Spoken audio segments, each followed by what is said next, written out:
परमेश्वर का धन्यवाद हो कि आज मैं आपके सामने एक बहुत ही बड़ा मोरल टीचिंग है उसको एक्सप्लेन करूंगा, आपको समझाने का प्रयास करूंगा। अगर आपने फेसबुक में देखा होगा तो फेसबुक में मैंने टाइटल दिया है, और कल मैं बहुत बिजी था और मुझे बिल्कुल समय नहीं मिल पा रहा था, तो रात को मैं बहुत लंबे समय तक वचन की तैयारी कर रहा था क्योंकि मेरा मैन्युस्क्रिप्ट रेडी नहीं हुआ था। यद्यपि मैं कई दिनों से तैयारी करता हूं, पर जो फाइनल टच देता हूं शनिवार के दिन अगर कुछ काम मुझे निकल जाता है तो थोड़ा सा समय लग जाता है, और रात को 1:30 बजे तक मैं सोया नहीं था, क्योंकि मैं जानता हूं कि जो वचन है वो डिलीवरी होता। मैं हमेशा अपने चर्च के लोगों को आपसे शेयर करता हूं, delivery, sermon is a delivery. Delivery मतलब आप महिलाएं बहुत अच्छे से इस बात को समझ सकती हैं क्या होता है डिलीवरी। जब महिलाएं प्रेग्नेंट होती है, गर्भवती होती है, और वो 9 महीने के बाद अपने बच्चे को डिलीवर करती है, डिलीवरी शब्द वहां से आया है, डिलीवर करती है यानी बच्चे को जन्म देती है। इसलिए डिलीवरी जो है, सर्मन को डिलीवरी कहा गया है। एक्चुअली मतलब जो परमेश्वर का वचन है वैसे कई दिनों से उसकी तैयारियां करते हैं, उसको तैयार करते हैं, उसे शेप देते हैं, और जब वो मैच्योरिटी आ जाता है, परिपक्व का समय आता है, तो उसे डिलीवर किया जाता है। उसको संभालना, उसको तैयारी करने में भी उतना मेहनत लगता है जितना डिलीवरी करने में भी लगता है। आज का जो विषय है जो आज मैं आपके सामने शेयर करना चाह रहा हूं, मत्ती सुसमाचार उसका 5वां अध्याय 21 पद से लेकर उसके 26 पद तक। The gospel according to Matthew chapter 5 verses 21 to 26। यहां पे यीशु मसीह एक आज्ञा को समझा रहे हैं, उसको इंटरप्रेट कर रहे हैं, उसकी व्याख्या दे रहे हैं कि उसका क्या मतलब होता है। और जो आज्ञा है आप देखेंगे पद 21 में लिखा है कि तुम सुन चुके हो कि पूर्व काल के लोगों से कहा गया था हत्या न करना, और जो कोई हत्या करेगा वो कचहरी में दंड के योग्य होगा। हत्या न करना। जब आप पुराना नियम को पढ़ते हैं, मूसा की 10 आज्ञा में से एक आज्ञा भी है हत्या न करना, पर उसके पहले भी परमेश्वर ने इस आज्ञा को दिया था जिसको हम उत्पत्ति की पुस्तक में पढ़ पाते हैं, हत्या न करना। हत्या न करना एक प्रकार का एक मोरल टीचिंग है, एक नैतिक शिक्षा है जो हर समाज एक्सेप्ट करता है, हर लोग एक्सेप्ट करते हैं हत्या न करना। तो पर चर्च में हम इस विषय में प्रचार नहीं करते क्योंकि हमको लगता है कि हम किसी का मर्डर नहीं कर रहे हैं। हमको लगता है हम किसी का तो हमने हत्या नहीं की ना, किसी की जान तो हमने नहीं ली, हमने किसी का मर्डर नहीं किया है। उन लोगों के लिए है जिसने किसी का मर्डर कर दिया, जो जेल की सजा काट रहा है, उस टाइप के लोगों के लिए हत्या न करने वाला मैसेज प्रचार होना चाहिए।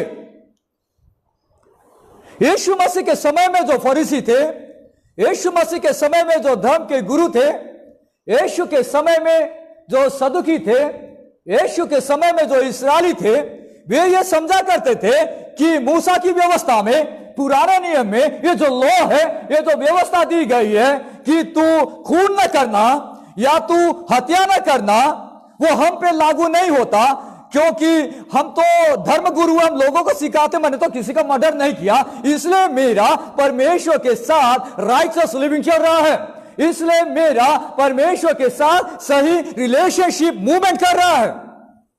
कई सारे क्रिश्चियन सोचेंगे, कई सारे लोग सोचेंगे, यहां पे से कई सारे लोग सोचेंगे आज पादरी साहब हत्या ना करना, हम तो किसी का हत्या नहीं किए, ना हमने किसी का मर्डर किया है, पर इस विषय में प्रचार क्यों?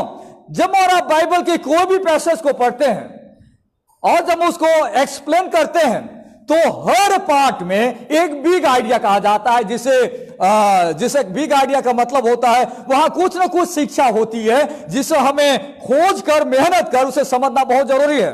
परमेश्वर के राज्य में मैं आपको बताना चाहता हूं, आप ध्यान से मेरी बातों को सुनिए, न सिर्फ हत्या करना व्यवस्था के विरुद्ध है, पर क्रोध में बने रहना भी व्यवस्था के विरुद्ध है। आप देखिए, ध्यान से सुनिए, परमेश्वर के राज्य में it is not only against the law to murder, it is also against the law to stay angry with someone.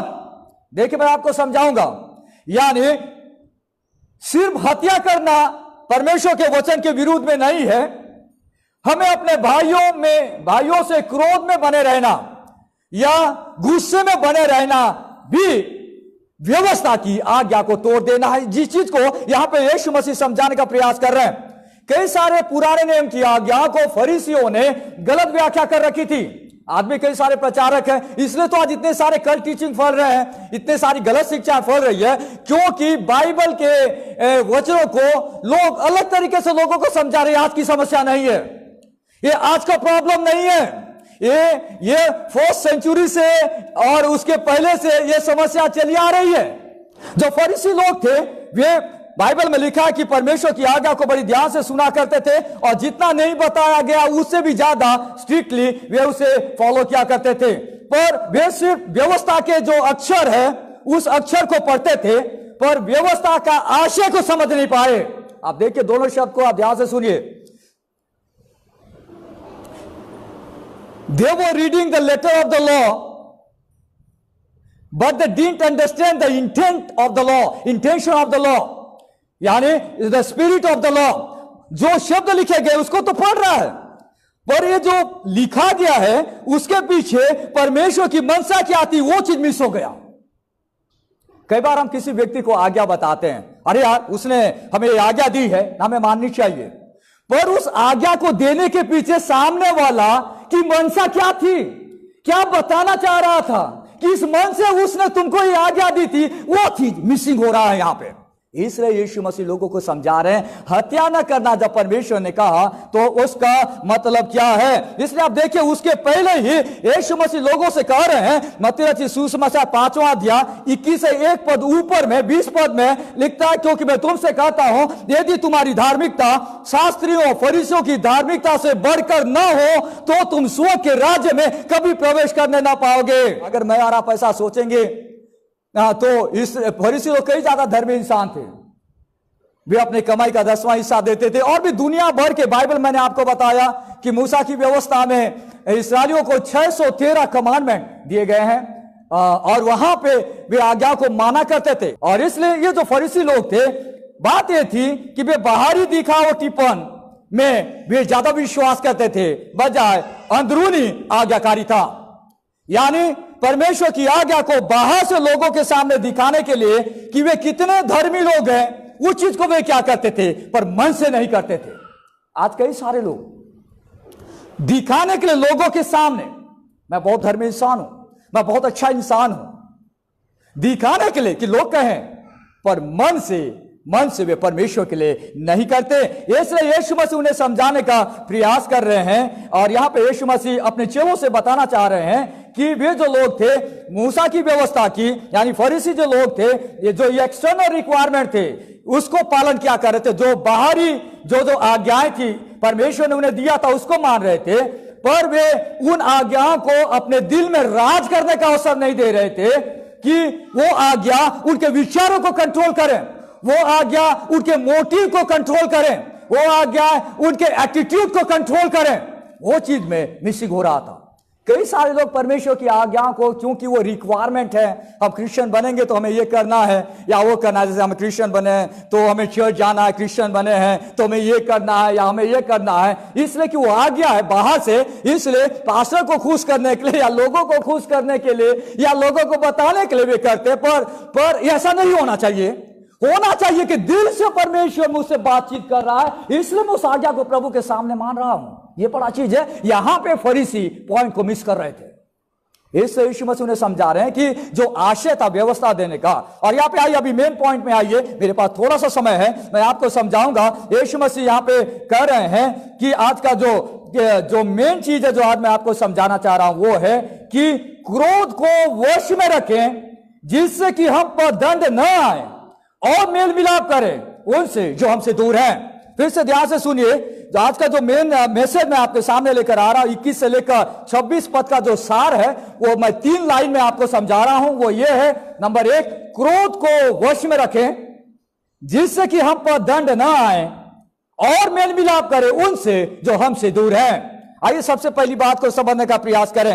अगर आप यहां पे देखेंगे पद 22 पद से आगे में लिखता है, परंतु मैं तुमसे यह कहता हूं, जो कोई अपने भाई पर क्रोध करेगा वह कचहरी में दंड के योग्य होगा। यीशु मसीह बता रहे हैं कि यह मत सोचे कि आपने किसी का मर्डर नहीं किया, पर आपने उस व्यक्ति के लिए मन में क्रोध किया, एक एक एक स्वार्थ भरा क्रोध आपने उस व्यक्ति के लिए कर रखा है।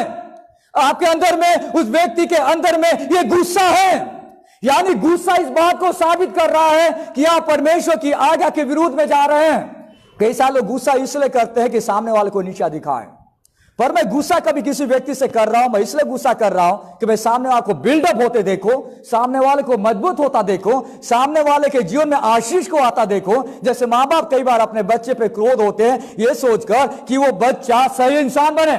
जब आप किसी व्यक्ति के ऊपर गुस्सा होते हैं, जिसे हम राइचस एंगर कहते हैं, आप उस व्यक्ति पे गुस्सा होते हैं कि वो बेटर इंसान बने, प्रभु से दूर जा रहा है, आप उससे क्रोधित हो रहे हैं। उस क्रोधित होने के पीछे आपकी गलत मंशा नहीं है, पर यह व्यक्ति सही इंसान बन जाए, उस प्रकार का गुस्सा जायज है। पर ऐसे गुस्सा जो स्वार्थ भरा है, उससे परमेश्वर घृणा करता है। तो सबसे पहली बात, क्रोध को अपने वश में रखें। अगर आप परमेश्वर के वचन में पढ़ते हैं कि यहां पे आप देखिए, जो कोई अपने भाई पर क्रोध करेगा वह कचहरी में दंड के योग्य होगा।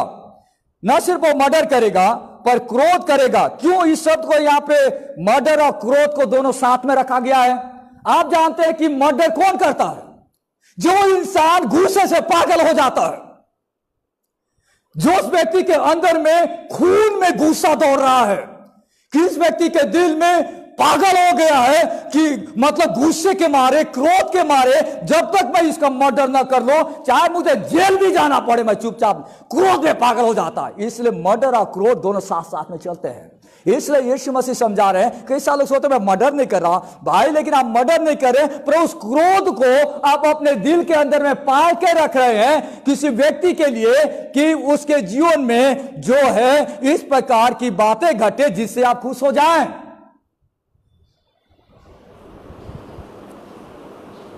क्यों क्रोध इतना खतरनाक है? आप जानते हैं कि क्रोध में इंसान क्या क्या कर लेता है। क्रोध के कारण क्या क्या कर लेता है, क्रोध में क्या क्या कर लेता है। यानी with anger and because of anger. With anger मतलब गुस्से में हो तो मैं कुछ कर लिया, गुस्सा के कारण मैं किसी को कुछ कर दिया। दोनों चीजें बहुत खतरनाक है। आप जानते हैं, यहां देखिए आगे समझा रहा है कि गुस्सा जो होता है यानी क्रोध जो होता है, ये लोगों को हत्या करने के लिए उकसाता है। क्रोध लोगों को हत्या करने के लिए उकसाता है, ऐसे वो मर्डर कर रहा है। क्रोध भाइयों को अपशब्द बोलने के लिए उकसाता है। और जब आप गुस्से में रहते हो तो गंदी गालियां भी लोगों को दे देते हैं, अपशब्द इस्तेमाल करते हैं। यहां पे देखिए दो शब्द इस्तेमाल किए गए हैं। जो कोई अपने भाई को निकम्मा कहेगा वो महासभा में दंड के योग्य होगा, और जो कोई अरे मूर्ख बोलेगा वो नरक की आग के दंड के हो गया। दो शब्द यहां पर लिखे गए हैं हिंदी भाषा में। देखेंगे निकम्मा, अरामिक ये भाषा का एक शब्द है, राका। यानी आप जानते हैं अराम बाइबल की कुछ बातें अरामी भाषा में लिखी गई। आप उसका भी वीडियो देख सकते हैं। मैंने आपको समझा कि इन तीन बड़ी बड़ी भाषाओं में परमेश्वर का वचन लिखा है। एक भाषा अरामिक, फर्स्ट सेंचुरी में लोग अरामी भाषा बोल रहे थे, इसलिए यहाँ पे कुछ शब्द है उस भाषा में सामने वाले को गाली दे रहा है। आप देखिए कई बार हम लोग भी बहुत गुस्से में हो जाते हैं और हमें इंग्लिश भी नहीं आती, पर हम लोग बहुत गुस्से में रहते हैं, तो कई बार हमारे दिमाग में, हम लोग के मुंह में इंग्लिश शब्द गाली के रूप में आ जाता है। स्टूपिड गालो, हमारा स्टूपिड शब्द इस्तेमाल कर, हमें यार हिंदी बात हम लोग स्टूपिड नहीं बोलते, स्टूपिड है यार। कई बार नॉनसेंस बोलते हैं, कई बार कई सारे शब्द हम लोग इस्तेमाल करते हैं जो कि हमारे मूल भाषा के शब्द नहीं है। तो पर हम जब लोग गुस्से में आ जाते हैं तो कई बार हम लोग दूसरी भाषा का शब्द इस्तेमाल कर लेते हैं। और आप जानते हैं कई सारे शब्द हम लोग इस्तेमाल कर, तो पहली शताब्दी में जब इंसान गुस्से में आ जाता था तो इस टाइप के शब्दों का इस्तेमाल करता था।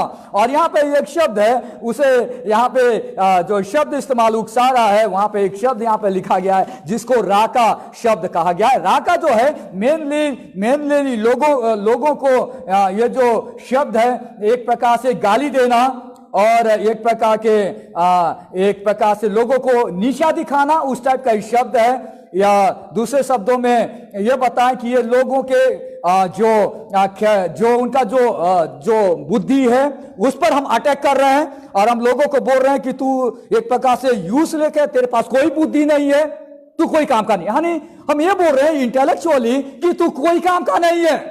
तू कोई काम का नहीं है, तू निकम्मा है, you are good for nothing, कोई काम का नहीं। हम ऐसे शब्द इस्तेमाल करते हैं कब? जब हमारा गुस्से में रहता है। एक और शब्द इस्तेमाल किया गया है, वहां लगा मूर्ख। मूर्ख है क्या? मूर्ख शब्द इस्तेमाल करते हैं जब हम लोग गुस्से में रहते हैं। मूर्ख मेनली इंसान के कैरेक्टर पे सवाल खड़ा करता है।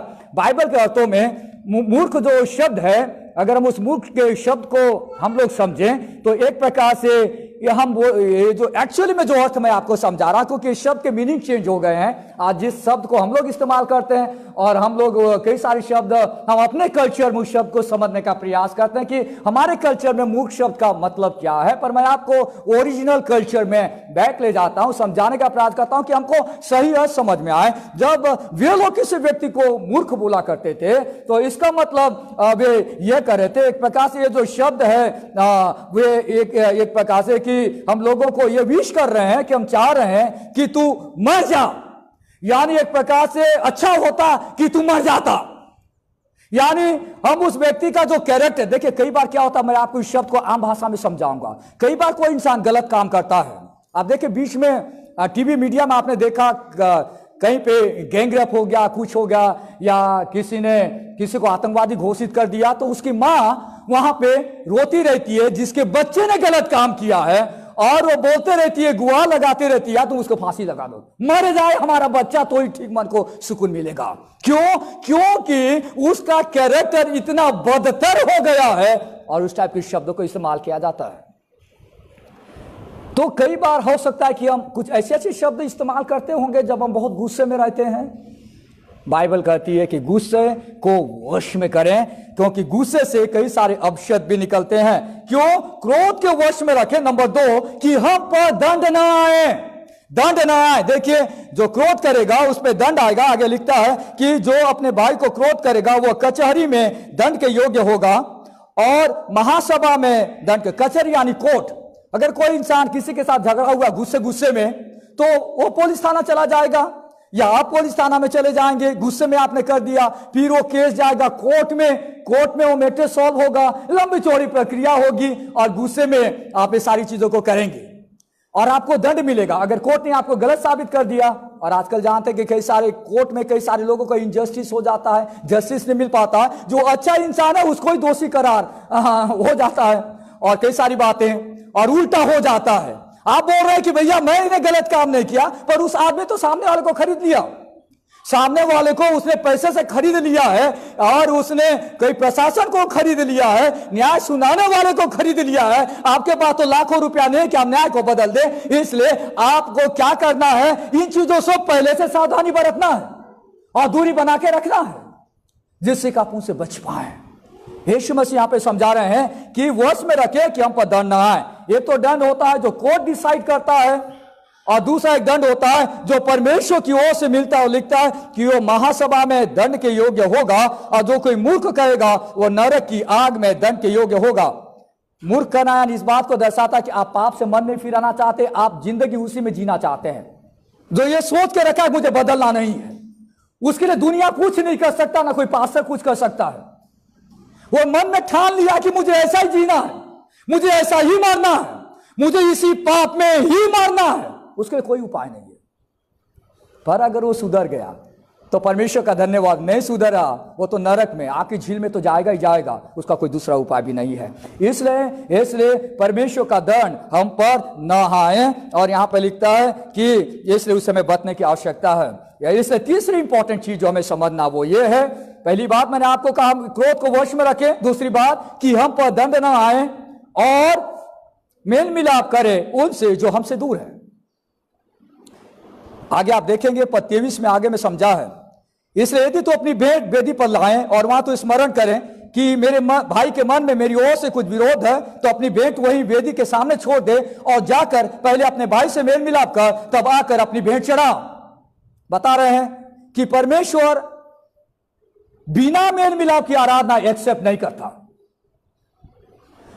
जब मेरे मन में अपने कलीसिया के दूसरे भाई बहन के प्रति बैर है, मैं दिल में बहुत गुस्से में हूं, मेरे मन में किसी और के प्रति मन में बहुत गुस्सा है, और मैं आके चर्च में हालेलुया प्रेज द लॉर्ड गाना गाऊंगा, परमेश्वर के वचन को पढ़ूंगा, प्रार्थना करूंगा, परमेश्वर इस प्रकार की आराधना को एक्सेप्ट नहीं करता। इसलिए तो आज प्रॉब्लम है।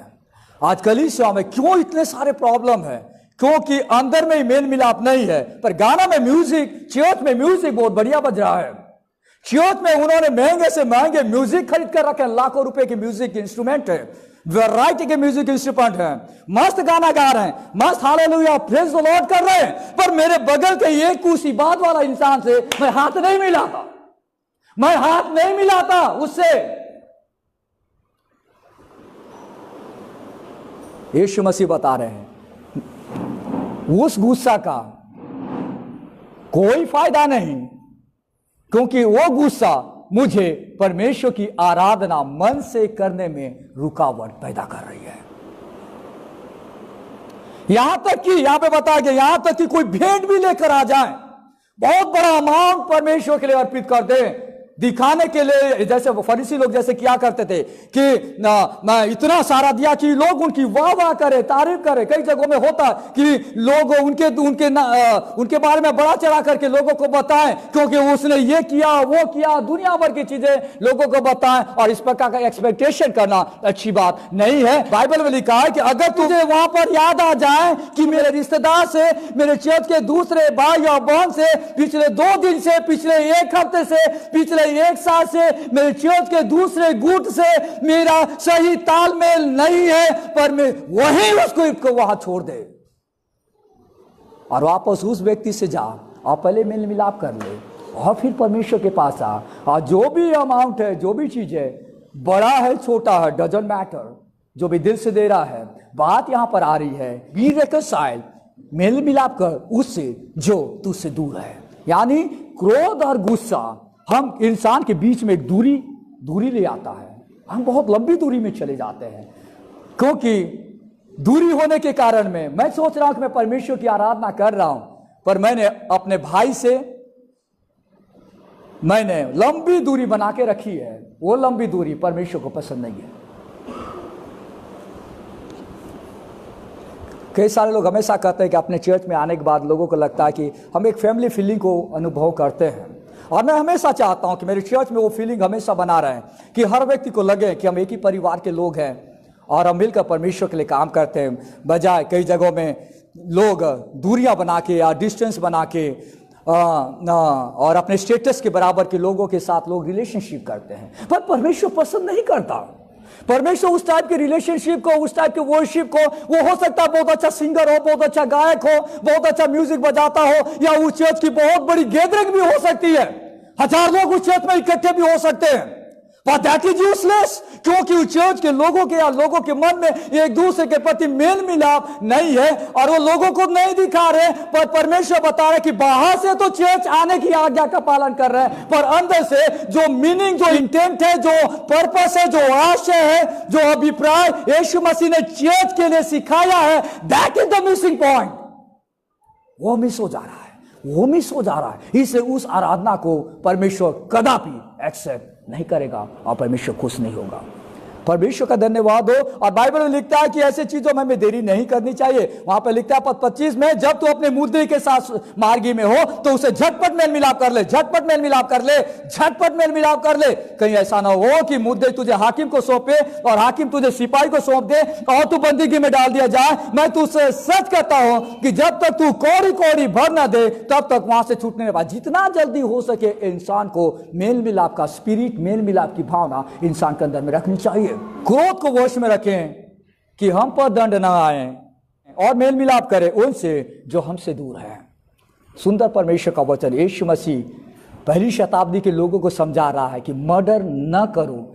जब ये आज्ञा परमेश्वर ने लॉ इस्राएली लोगों को दिया था, उसके पीछे ट्रू इंटेंट किया था, उसके पीछे परमेश्वर क्या सिखाना चाह रहा था, वो चीज को फरीसियों ने बिगाड़ दिया था, गलत एप्लीकेशन ले आया था, इसलिए वहां पे सारे प्रॉब्लम हो रहे थे। प्यारे जीवित परमेश्वर, हम आपको धन्यवाद देना चाहते हैं खुदावन, क्योंकि आप महान परमेश्वर है। प्रभु, आपका वचन एक एक चीज को हमको समझाता है। जब हम दिन रात आपके वचन के पास रहते हैं, हम धन्यवाद देते हैं परमेश्वर, सुंदर जगह इस शहर में आपने हमें दी है। सुंदर परिवार, चर्च परिवार आपने हमें दिया है कि हम मिलकर परमेश्वर एक मन के साथ आपके वचन को इस चर्च का केंद्र बिंदु मानकर, इस चर्च का फाउंडेशन मानकर आपके वचन को प्रभु हम आगे बढ़ सके। और अभी तक आप हमारी सहायता कर रहे, हम धन्यवाद देते हैं। जितना भी वचन को सुना प्रभु, आप उनकी सहायता मदद करें कि हम प्रभु और भी आप में आगे बढ़ें, नित आपकी स्तुति और आपकी आराधना करते रहें। धन्यवाद के साथ प्रार्थना प्रभु यीशु के नाम से मांगते हैं, आमीन।